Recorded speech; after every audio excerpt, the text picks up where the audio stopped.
గంగా నది తీరాన వెలిసిన పవిత్ర భూమి. ఇక్కడ ప్రతి ఊపిరిలో శివుని నామం, ప్రతి నీటి బిందువులో పవిత్రత. ఇదే కాశీ. కాశీ క్షేత్ర విశిష్టత గురించి ఈ వీడియోలో తెలుసుకుందాం. Welcome to BV stories and vlogs. దేవతలతో నిండిన కాలంలో శివుడు తన నివాసంగా ఎంచుకున్న పవిత్ర స్థలం కాశీ. ఇక్కడ ఆయన విశ్వనాథేశ్వరుడిగా భక్తులను కాపాడుతున్నాడు. కాశీని పవిత్రం చేసేది గంగానది.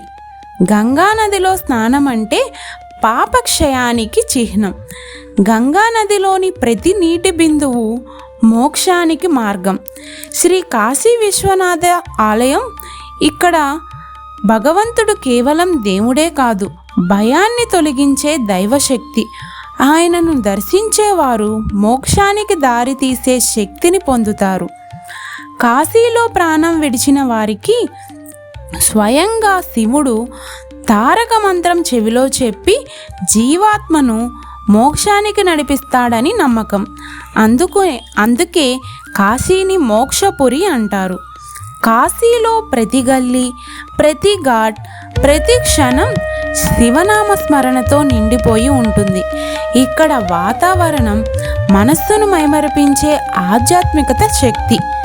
కాశీ దర్శనం ఒక్కసారైనా జరిగితే చాలు, జన్మ ధన్యమవుతుంది. హర హర మహాదేవ్. మీరేమంటారు? కామెంట్ సెక్షన్లో కామెంట్ చేయండి. వీడియో నచ్చితే నా ఛానల్ని లైక్ చేయండి, షేర్ చేయండి, సబ్స్క్రైబ్ చేసుకోండి. Thank you for watching.